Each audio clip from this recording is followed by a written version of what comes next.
खुदा हो जाए। सुनते थे पहले सब, कैसे खुदा हो जाए। भगवान का मतलब, भगवान के लक्षण कौन कौन से हैं सबको पता। क्षमावान है ना, कृपा निधान, शांत, मुस्कुराता हुआ हमेशा चेहरा। ईश्वर को देखते हैं, सर में अपना आप करके देखना। और आज धीरे धीरे धीरे धीरे हम सब के अंदर भी गुरु की कृपा से वो लक्षण आने शुरू हो जाते। मैंने बोला ना कि वैसे झूठ बोलना सबके जवाब पे रहती रहता है, पर जब सत्संग में सुन के बैठते, जब सत्संग सुन के जाते हो, उस समय रह रहे गुरु का व्रत याद आता है, वचन याद आता है। ना फालतू झूठ बोलने की क्या जरूरत है। मौन हो जाओ उस जगह। बहुत जरूरी हो तो ठीक है, बेशक से हाँ हूँ कर दिया, पर ना ही बोलो। मतलब बचने की कोशिश में लग जाते हैं। पहले जो काम फ्री होके करते थे, एक गिलास काम फ्री होके करते थे, विषय विकारों में फ्री होके फंसते रहते थे, तो अब थोड़ी सी कंट्रोलिंग पावर जैसे हम सब यूज करने लगे हैं कि नहीं नहीं ये गलत है तो गलत है, ईर्ष्या करनी गलत है, द्वेष रखना गलत है, पराया असर परदोष देखना गलत है। लोग परदोष व्रत तो रख लेते हैं, साल में देखो कैसे रखते लोग। आज परदोष व्रत है हमारा, बोले परदोष व्रत तो रख लिया, पर क्या पराये दोष देखना बंद किया? बोले जिसने पराये दोष देखना बंद कर दिया उसका रोज परदोष व्रत चल रहा है। और सच्चे गुरु के अलावा हमसे कोई नहीं करवा सकता कार्य। तो गुरु का ही प्यार होता है, जो कि हम सब आज बैठ के धीरे धीरे धीरे धीरे जो हमारे अंदर दैवीय गुण है, गीता उठा के देखो, भगवान ने आसुरी गुण और दैवीय गुण बोले। तुम्हारे अंदर विष और अमृत दोनों भरे पड़े, तुम्हारे अंदर दैवीय गुण और आसुरी गुण दोनों भरे पड़े। पर आसुरी गुण जब उभर के आते हैं तो तुमको भी तकलीफ होती है और तुम्हारे इर्द गिर्द वालों को भी तकलीफ होती है। आज कोई क्रोधी व्यक्ति हो, मान लो, कितना कुड़ता अंदर में, कितना जलता, उसका खाना पीना सब कुछ हराम हो जाता। हमेशा गुरुजी बोलते थे, बोले अंगीठी पहले खुद धधकती है तब किसी को गरमाहट देती है। तो जो क्रोधी व्यक्ति है, जो क्रोध विकार है तुम्हारा, तो खुद तुमको जलाता है पहले, तुम मरते हो तिल उसको करके। और फिर तुम्हारे संपर्क में कोई आता है, वो भी मरा, दिल करता भैया साथ में बैठ जाना, उनके पास मत चले जाना, भले बैठे बड़ा खतरनाक है आसुरी गुण। कोई भी ऐसे अच्छे संसार में जो आसुरी गुण से भरपूर हो, मतलब भरे हुए होते हैं, आसुरी गुण जिसके उभरे हुए होते हैं, वो खुद भी दुखी रहते हैं, उनके संपर्क में आते हुए लोग भी, बैठने वाले लोग भी कष्ट पाते हैं। कहने का मतलब वही फिर दैवीय गुण भी होते हैं उन्होंने। अब ऐसा नहीं है कि तुम्हारे अंदर क्रोधी को भगवान ने भर दिया, तुम्हारे अंदर क्षमा भाव भी है, तुम्हारे अंदर नम्रता भाव भी है, दया भाव भी तुम्हारे अंदर, प्रेम भी तुम्हारे अंदर। आज गुरु मिलने के बाद हम सबका जीवन क्यों पलट जाता है, क्यों अंदर मन शांत हो जाता है। कितने लोग कहते हैं अब हमारा क्रोध ना शांत हो गया, बहुत पहले बहुत क्रोध करते थे, आज बहुत कम हो गया। कई लोगों को हमने बोलते सुना, जब से सत्संग में आए ना, हमने कोई अंगूठी मोती नहीं पहनी, कोई ऐसे मोती नहीं पहना, कुछ ऐसा काम नहीं उपाय नहीं किया, फिर भी बड़ा क्रोध कम हो गया हमारा। घर में बड़ी शांति शांति सी रहती है, मन में बड़ी शांति शांति सी रहती है। अभी क्या कर लिया तुमने? गुरु ने क्या किया? अपने प्यार से तुम्हारे आसुरी गुण को पीछे करके दैवीय गुण को आगे कर दिया। ये गुरु मिलने की महिमा हो जाती है, सतगुरु मिलने की एक महिमा हो जाती है। कि था क्रोध हमारे अंदर बहुत ज्यादा, गुरु मिला तो क्रोध हमारा क्षमा में बदल गया। कोई बात नहीं, छोड़ो ना। मान लो किसी से कोई चीज गिरी, टूट गई, इतना अंदर में क्रोध आता है, क्यों तोड़ दिया, इतना महंगा ग्लास, इतना महंगा से बर्तन, अकल नहीं है, ये नहीं है, समझ नहीं चलती, कितना थप्पड़ मार देते हैं मान लो। पर सत्संग में आके जब बैठते तो आया तो क्रोध एक सेकंड में, एक सेकंड के लिए आया तो अगले ही पल गुरु का वचन, चल छोड़ना, क्या हो गया, टूट गई तो। और फिर इतनी इतनी एक एक चीज से इतनी आसक्ति है, संसार से जाओगे तो क्या करोगे, कैसे जाओगे। एक वस्तु से प्यार किया नहीं, प्यार किया कभी ईश्वर से। तू जन्म जन्म से बिछड़ा है अपने ही पिता परमेश्वर से। गुरु का संसार में तुम्हारा सबसे प्यार होता है, नहीं प्यार होता तो परमात्मा से, अपने रूप से, अपने स्वरूप से प्यार नहीं होता तुम्हें। मेरा मन जीवन टूट रहा है, बिखर रहा है, बर्बाद हो रहा है, इसके लिए चिंता नहीं होती किसी, इस पर किसी को क्रोध नहीं आता। क्यों मेरा जीवन नष्ट भ्रष्ट हो रहा है, क्यों मेरी श्वास नष्ट भ्रष्ट हो रही है, क्यों मेरा मन पल पल में टूट रहा है, बिखर रहा है, इस पर किसी को क्रोध नहीं आता। गुरु का यहाँ पे करो क्रोध, मन पे अपने करो क्रोध, क्यों आया। अच्छा कभी भी देखना, क्रोध जो है उसकी जननी कौन है, इच्छा उसकी जननी है, चाहना उसकी जननी है। तुम शांति से बैठे हो कोई बात नहीं, जैसी कुछ इच्छा कर ली, अब वो टूटने पर क्रोध क्यों आया, क्योंकि इच्छा ये थी ये टूटे ना, सूक्ष्म में वो इच्छा थी टूटे ना, साबुत बनाने सा, तो इच्छा ने इसको उग्र कर दिया। तुम कौन सा हो, इच्छा थी कोई पानी गिलास दे दे मुझे भर के लाके, कोई चाय बना के पिला दे, कोई थाली बना के दे दे मुझे, इच्छा है अंदर, दिल कर रहा कोई चाय बना के पिला दे। और मान लो तुमने किसी से कहा, उसको नहीं है टाइम है, नहीं है उसको, कुछ दिल नहीं कर रहा है, जो भी रीजन हो, और उसने मना कर दिया, मेरे पास टाइम नहीं है या नहीं बना कर दे पाऊंगी, कुछ भी है मान, तुमको तेज गुस्सा ये सब देखा, थोड़ा सा काम निकल करके राजी होता, अंदर में ना आग बबूला हो जाओगे, सोडा वाटर की तरह अंदर में उफान आएगा। गुरु कहता है इस समय तुमने थोड़ा सा अपने मन को समझा लिया होता कि कोई बात नहीं, क्योंकि इच्छा अभी तो हाथ पर चल रहे हैं, अपने हाथ जगन्नाथ, हम खुद बना के पी लेते, हम खुद ले लेके पी लेते, दे दे कोई तो शुक्राने हैं, पर अगर नहीं दे कोई, मान लो किसी कारण से, हो सकता उसको भी कोई तकलीफ हो सकती, हो सकता उसके साथ भी, तुम्हारा मन है तो उसके साथ भी मन है,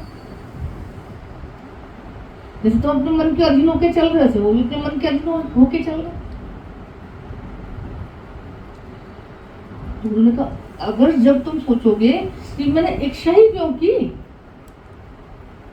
तब तुमको उसके ऊपर गुस्सा नहीं आएगा, तो मन शांत हो जाएगा तुम्हारा, सही बात है, क्योंकि मैंने इच्छा नहीं। आज सत्संग में आने के बाद इसीलिए कई विकार हमारे नीचे आ जाते हैं। देखो लोग कहते हैं पहले बहुत इच्छाएं करते थे, बहुत अंदर में गुस्सा करते थे, आज मन शांत होना शुरू हो गया। और क्रोध करना ये आसुरी गुण है, क्षमा करना ये दैवीय गुण है। तो संसार के संपर्क में जब हम रहे तो हमारे आसुरी गुण बलवती रहे। कदम कदम पे देखो तो गुस्सा, इच्छा, ईर्ष्या, राग, द्वेष, अहंकार, लोभ, ये सब आसुरी गुण है। किसी को देख ईर्ष्या कर लेना, किसी को देख कर बोलना कि किसी को देखते थे खुश ऐसे, तो जलन होती थी, मतलब कहीं ना कहीं सूक्ष्म में रहता था भगवान मैंने क्या दुश्मनी, मेरे से क्या दुश्मनी थी, थोड़ी खुशी मुझे दे देता तो क्या कौन सी आफत आ रही थी,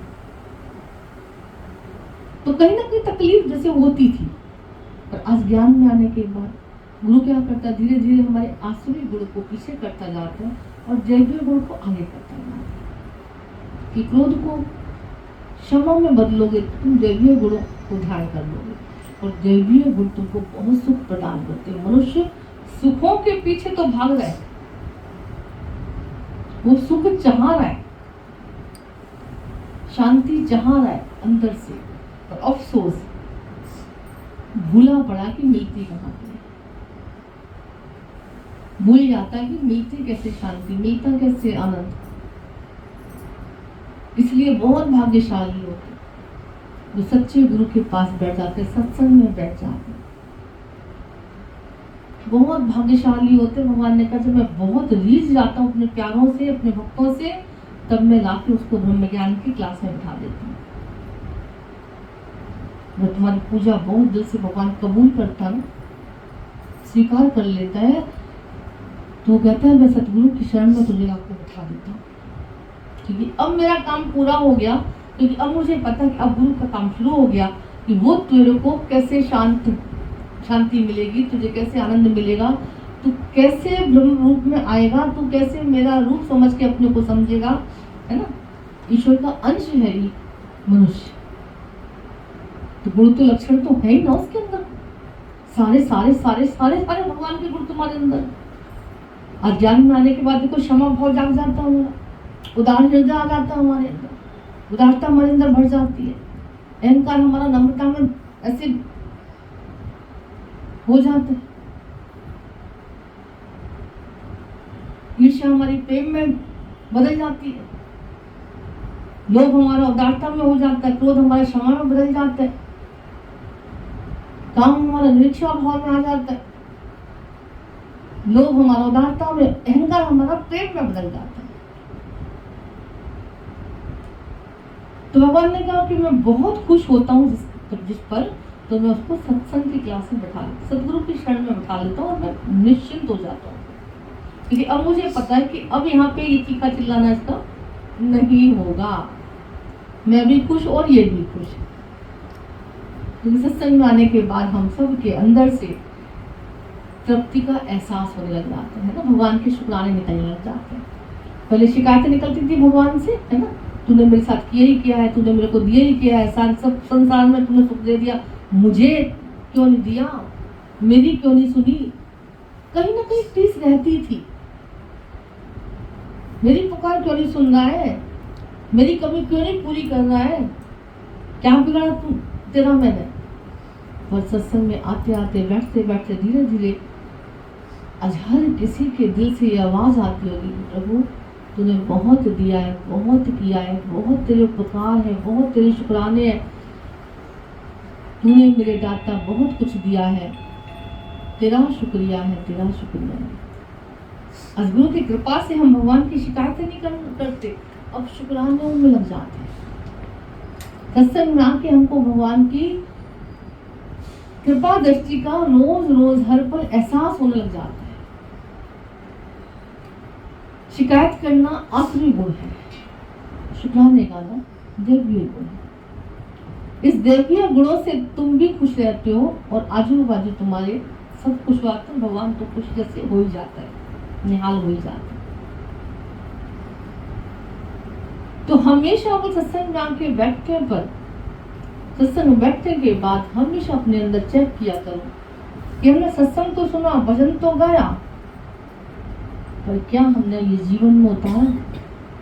हमारा इस बात को बहुत जोर दिया जाता है कि तुम कुछ भी कर रहे हो, कुछ भी सुन रहे हो, कुछ भी बोल रहे हो, कीर्तन कर रहे हो, बोले कीर्तन में तुम्हारा तन कीर्तन कर रहा है, नृत्य कर रहा है, तुम्हारा मन नृत्य कर रहा है, झूम रहा है तुम्हारा हृदय, खुशियां अंदर महसूस हो रही है, और वो पल ही नहीं, ऐसा भाव तुम्हारा गुरु ने कहा हर पल होना चाहिए। भक्त 24 घंटे कीर्तन में रहता है, भक्त का 24 घंटे हृदय नृत्य करता है, भक्त का 24 घंटे मन आनंदित रहता है। गुरु का तो नर्तन मिला है कीर्तन करने के, तो तुम क्या कर रहे हो? अपने से रोज पूछा करो, शाम को जब बिस्तर पे लेटा करो तो रोज डेली अपने से हिसाब किताब लिया करो। आज पूरा दिन मैंने कहाँ मन को भगाया, कहाँ मन मेरा गया, क्या क्या मैंने ऐसे अच्छा बुरा क्या मेरे जीवन से कार्य हुआ, ऐसा कौन कौन सी मेरे ख्याल का हिसाब थोड़ा सा लेना शुरू करोगे ना, तुम देखोगे धीरे धीरे धीरे धीरे आनंद अनोखा से जीवन हो जाएगा तुम्हारा। जब तक हिसाब किताब नहीं लेते ना मन को, ये पागलों की तरह बेलगाम घोड़े की तरह भागता रहता, दौड़ता रहता। जिस बच्चे से पैसे देके कोई हिसाब नहीं लिया जाता, उसका देखो बहुत बिगाड़ हो जाता है जीवन का। अपना देखो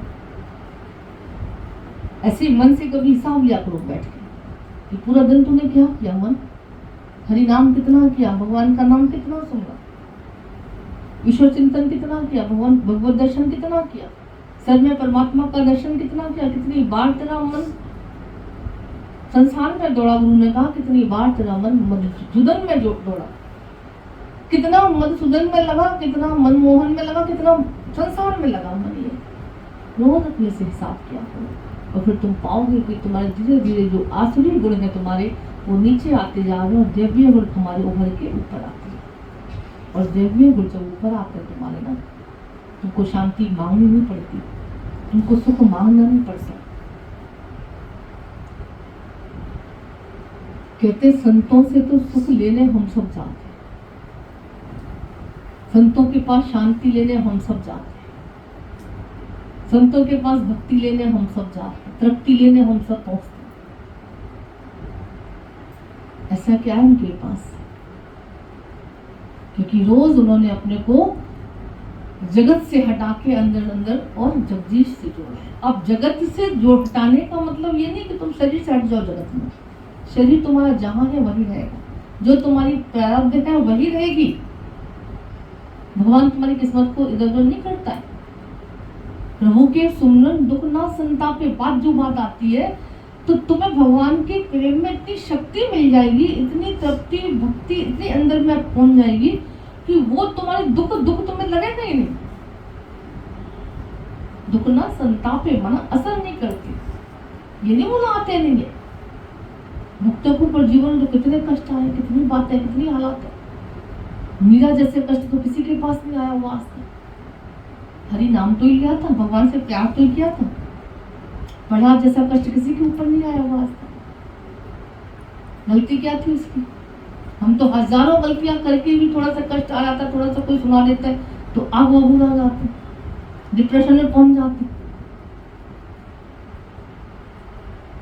उनको देखो कितना सुनना पड़ रहा था, कितना सहना पड़ रहा था, पर उनके चेहरे से, उनके शब्दों में, उनके अनुभव में कहीं कोई बात ऐसी नहीं आती कि मुझे दुनिया वालों ने जीना हराम कर दिया मेरा, मैंने क्या गलती। ये हम सब कहते हैं कि मीरा की क्या गलती थी जो लोगों ने इतना उसको टॉर्चर किया, है ना। ये हमारे मुख से निकलता, हम सब बोल पाते हैं। ये पढ़ा बेचारे बच्चे की क्या गलती थी जो इतना पिता ने इतना कष्ट पहुंचाया। पर उनसे अगर पूछा जाए तो कोई कष्ट नहीं, क्या है, उनको अपना काम करना दो, हमको अपना काम करना दो। जब फालतू दिमाग हमारा होगा ना, जब हमारा काम में मन नहीं होगा, काम असली नहीं कर रहे होंगे, तब बातें ध्यान सुनाई जैसे पड़ती है। ये ऐसे कर रहा है, ये ऐसे कह दिया इसने, ऐसे कर दिया इसने, ऐसे, तभी बातें दिमाग में जाती है। गुरु ने कहा आयो छोड़ो, निकालने की कोशिश करो, तुरंत भूलने की कोशिश करो संसार की कोई भी बात। इसमें बहुत बड़ी तपस्या है। अगर शांति चाहिए तो गुरु ने कहा संसार की वो बातें जो तुम्हारे काम की नहीं है, जो तुम्हारे फायदे की नहीं है, जिनसे तुमको तकलीफ हो रही है, उन बातों को जल्दी से जल्दी बोले भुलाने की कोशिश करो। उन व्यक्तियों से जल्दी से जल्दी बचने की कोशिश करो जिनके कारण तुम्हें पीड़ा हो रही है। उस जगह से बोले हटने की कोशिश करो। क्यों संत लोग परहेज में रहते हैं, क्यों कम बात करते हैं, क्यों कम लोगों से मिलते हैं, क्यों जगदीश में ही अपने को ऐसे रमण करके रखते हैं? क्योंकि उनको पता है दुनिया दुखों का घर है, सुख है तेरी गली में। हम सुख चाहते तो हैं पर गली सही नहीं है हमारी जाने वाली। संत सुन लेते हैं, सुख है जब तेरी गली में तो मैं दुनिया की गलियों में क्यों धक्के खाऊं, क्यों मरा फिर वापस आ जाते हैं, पीछे दौड़ जाते हैं, परमात्मा के चरणों में लग जाते हैं। गुरु भी हम सबसे कहते हैं कि संसार की तरफ जाओगे, संसार का चिंतन करोगे, तुम्हारे दैवीय गुण पीछे हो जाएंगे, असली गुण तुम्हारे उभर के आ जाएंगे और जो तुमको तकलीफ का कारण बन जाएंगे तुम्हारे लिए, और तुम्हारे इर्द गिर्द बैठे हुए लोग भी ऐसे तकलीफ में आ जाएंगे। जब तुम संतों की शरण में आते हो, सत्संग में आते हो, गुरु की शरण में आते हो, तुम्हारे दैवीय गुण पीछे हो जाते हैं, आसुरी गुण पीछे हो जाते हैं और दैवीय गुण तुम्हारे उभर के आ जाते हैं, जिनसे तुमको भी सुख महसूस होता है और तुम्हारे इर्द गिर्द बैठे हुए लोगों को भी सुख शांति का एहसास होने जाता है। आज सच्चा जो सत्संगी है, जो सच्चा सत्संगी है, जिसने वाकई सत्य का संग किया है, जिसको सत्य से प्रीति हो गई है, जिसको सत्य की जानकारी हो गई है, जिसको जीवन के अपने कदर हो गई है, बहुत हकीकत में कभी भी देखना, वो बैठ के व्यर्थ भाषण नहीं कर सकेगा, वो बैठ के बेकार की तेरी मेरी चर्चा पर निंदा चर्चा नहीं कर पाएगा। उसको लगेगा भैया बैठ के भजन गा लो ना, इसके घर की उसके घर की मेरे को क्या पड़ी है, मुझे क्या मतलब किसके घर में क्या हो रहा है क्या नहीं हो रहा। ये सब हिसाब किताब चल रहा है उसका, किसका अच्छा है, कोई किसके घर में कोई बुरा है, किसके घर में कोई क्या कर रहा है, मेरा की मैं क्या कर सकता हूँ किसी के लिए, मैं किसी को सुधार नहीं सकता तो मैं अपनी श्वासों को क्यों बेकार करूं, छोड़ो, मेरा कोई इंटरेस्ट नहीं होना चाहिए ज्यादा तेरी मेरी बातों में। अंदर से ये विवेकवान व्यक्ति ना विचार करके चलता है आदमी, और जो विवेकहीन है वो अंतर सत्य का संसार है, इसके घर में उसके घर में, इधर की इधर से ऐसे, और फिर उसके बाद देखो फिर इसके घर की कहा तो उधर कह दिया, और उसकी सुना तो उधर कह दिया। ऐसे लोगों को कभी देखना कि बेशक से थोड़ा सम्मान लोग दे दें कुछ दिन तक, दिल में कोई सम्मान नहीं दे पाते। और ये बिल्कुल प्रैक्टिकल हमने से देखा है। किसी को ना बहुत इधर की उधर करने की आदत होती है किसी की, और चम्मच मिसाल लगा के और किसी को आदत होती बताने की, बात होगी थोड़ी सी, चटकाने लेके छौंक लगा के अपना तड़का लगा के बताना, बड़ा मजा आता है। अच्छा उस समय तो लोगों को बड़ा मजा आता सुन के, अच्छा ऐसा, उसकी बहू भाग गई, उसकी बेटी भाग गई, उसके बेटे घर, अच्छा ऐसे अच्छा कर लोगे। फिर कई बार हमने देखा कुछ दिनों बाद जो ज्यादा चटकारे ले लेके तुम्हें संसार की बात तो बताएगा ना, तुमको यहाँ से उसके सामने रस नहीं आएगा ज्यादा, तुमको लगेगा अरे आ गई फालतू को टाइम खराब करने वाला। कई बार देखा तो दिल में सम्मान नहीं दे पाओगे उसको, दिल से सम्मान दे पाओगे। जैसे भजन चलता बड़ा अच्छा होता हमको बचपन में कभी कि सत्संग के लिए बुढ़िया को जैसे मन नहीं लग रहा है सत्संग जाने के, क्योंकि रस इतना आ जाता संसार की बातों में, इतना रस आ जाता है, फिर सत्संग में बैठ के रस नहीं आता लोगों को, जमाइयाँ आती नींद आती, और ये चटकारे वाली बातें को निंदा चुगली वाली हो रही हो तो देखो वो नहीं हो आज जाते हो चल जाती। बुढ़िया बेचारी बोले चलो सत्संग में, बोलना आना। दो सखी कोई तीर्थ वाली आई, चलो तीर्थ में। बुढ़िया माँ घुटने में दर्द बताओ मेरी बुढ़िया, घुटने में दर्द हो रहा, तीर्थ कैसे चलो, सिर में दर्द हो रहा, सत्संग में चलो सिर में दर्द हो रहा,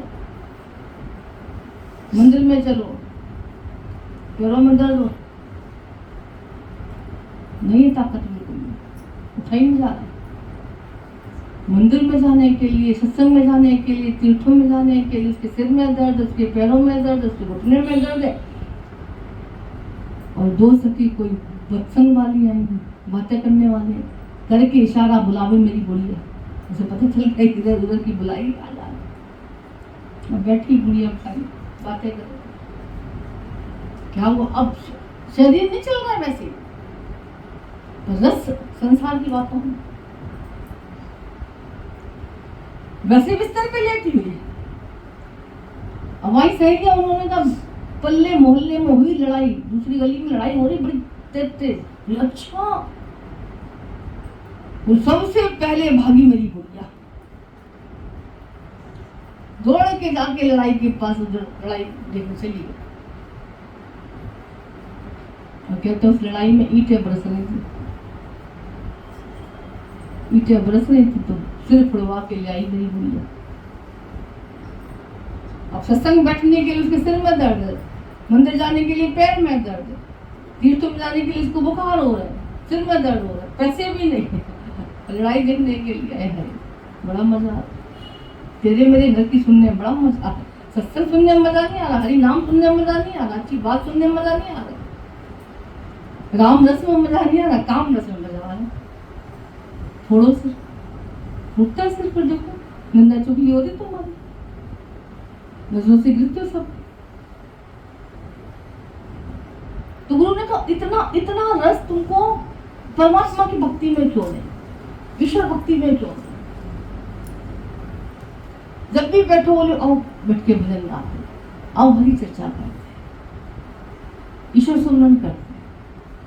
कोई भाग्यशाली होते जो ये कार्य कर पाते हैं, और जब कर लेते ये कार्य तो धीरे धीरे धीरे धीरे देखो कितना अच्छा सा लगता है। कभी देखना अपने को अच्छा लगेगा, अपने ही आनंद में तुम इतने मस्त हो जाओगे, तुम्हें दुनिया में किसी की जरूरत ही नहीं पड़ेगी। इतने अंदर से खुशी महसूस होती है, इतना आनंद, इतनी शांति महसूस होती है जब संतों की शरण में आते हो, जब गुरु का वचन मानते हो, जब ईश्वर से प्यार, गुरु से प्यार तुम्हारा हो जाता है, तो वो प्यार के भगवान की तरह अच्छा बोल देते हैं कि प्रेम ही अपने आप में बहुत बड़ी जैसे बात है, और वो मंजिल को प्राप्त है। प्रेमी उसे मशक्कत कुछ नहीं करनी पड़ती। भगवान का प्रेमी तो निहाल होके बैठता, एक संसार का प्रेमी सिर्फ उड़वा के बैठता है, जो जगत में इंटरेस्ट दिखाता है उसका शरीर फूट जाता है, जीवन नष्ट भ्रष्ट हो जाता है। और जो भगवत प्रेमी, ईश्वर प्रेमी है, कैसे अपने जीवन को धन्य कर लेते हैं, मस्त कर लेते अपने आप को। हमेशा बोला कि अपने अंदर देखो तुम्हारे आसुरी गुण ज्यादा ऊपर आ रहे हैं या दैवीय गुण ऊपर आ रहे हैं, है ना?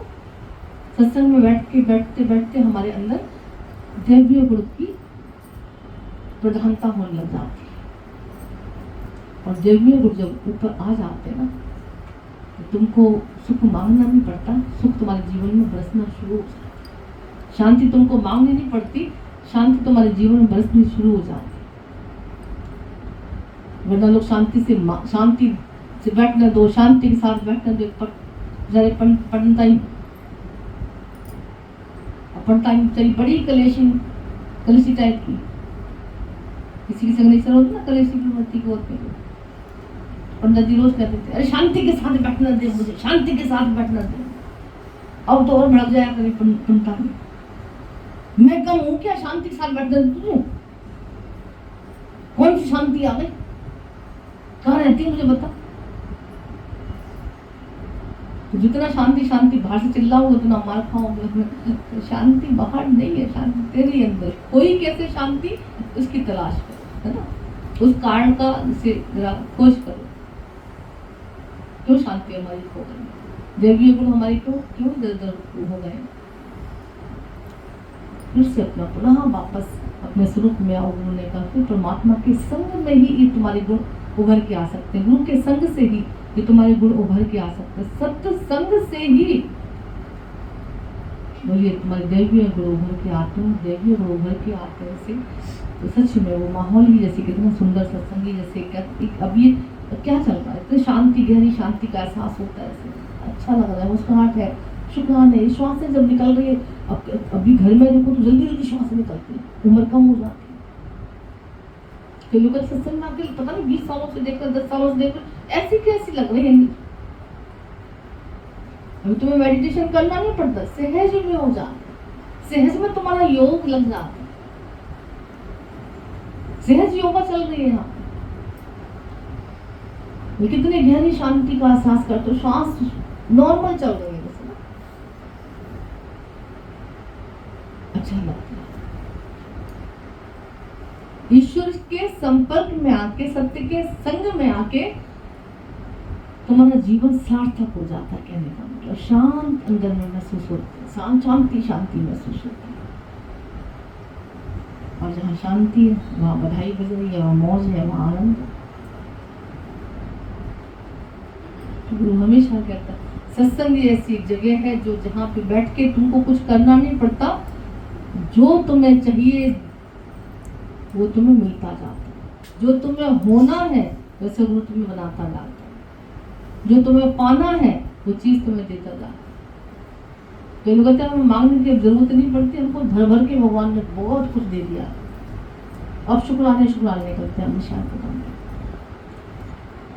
24 घंटे हर समय भगवान की कोशिश करके अंदर से। अब बाहर से तुम क्या कर रहे हो, क्या देख रहे हो, क्या बोल रहे हो, क्या सुन रहे हो, क्या कुछ भी बाहर से क्या हो रहा है पता नहीं चल रहा, अंदर से बोल रहा क्या कर रहे हो। 24 घंटे भगवान का संग है। ये लोग कहते हैं सत्संग हमारे तो टाइम ही नहीं, हमको तो क्या सत्संग में आए। तो हमेशा गुरु जी बोलते थे तुम स्कूटर भी चला रहे हो, मान लो रिक्शे में भी बैठे हो, अगर मन को है तुम्हारा उस समय तुरंत से जुड़ जाओ।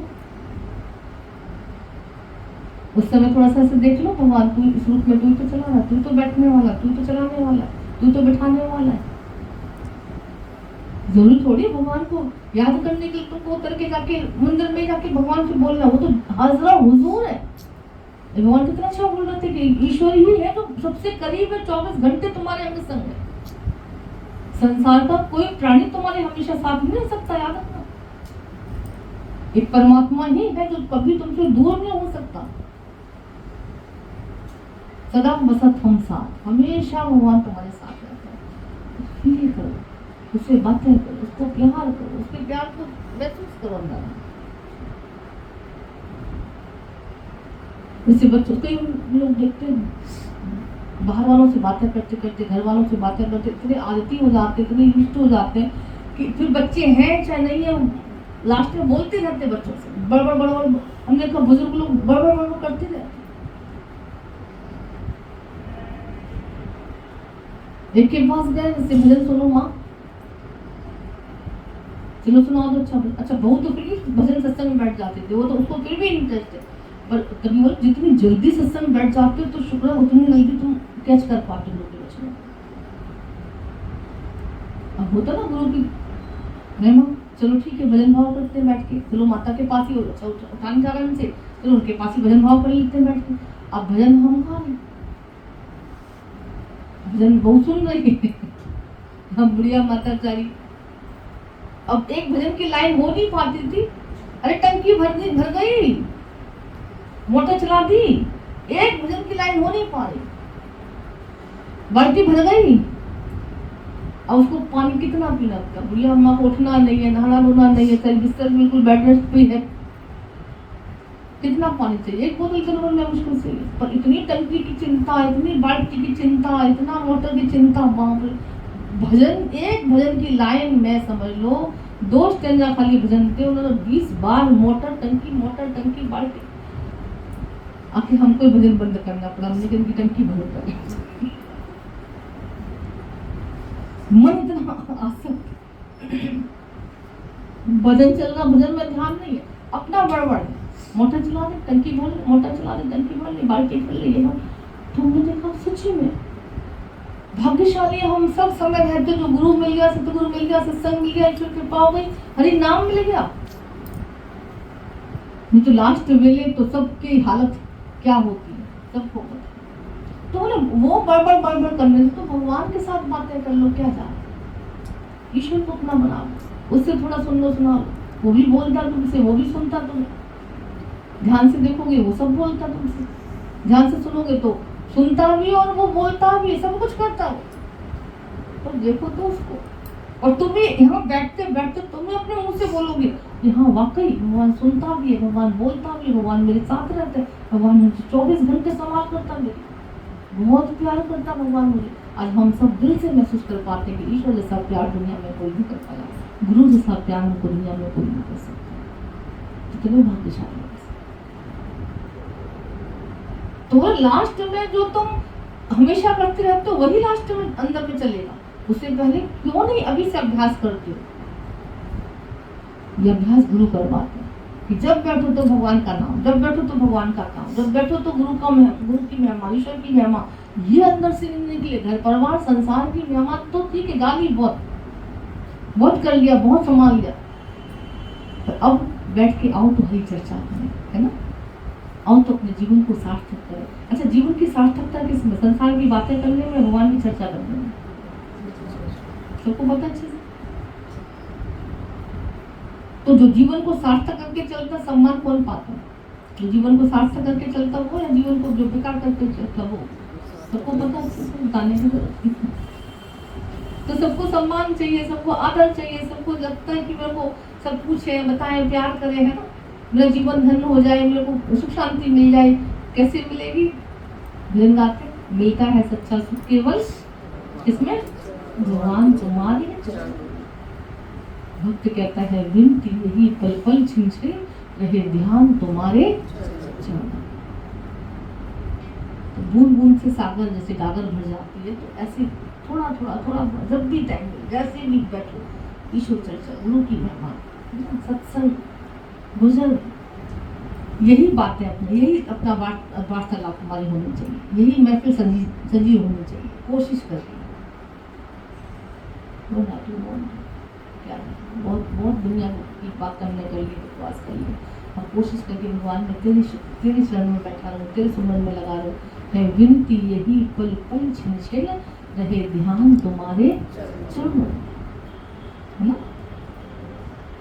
ईश्वर के चरणों में ही सुख मिल सकता भैया, दुनिया में कहीं सुख नहीं है। हर किसी को सुखों की ही तलाश है ना, है ना? हमेशा ईश्वर को अंग संग महसूस करना, गुरु के वचनों को अपने जीवन में लगा के सजा के चलना, इतना बढ़िया जीवन हो जाता है। ठीक है।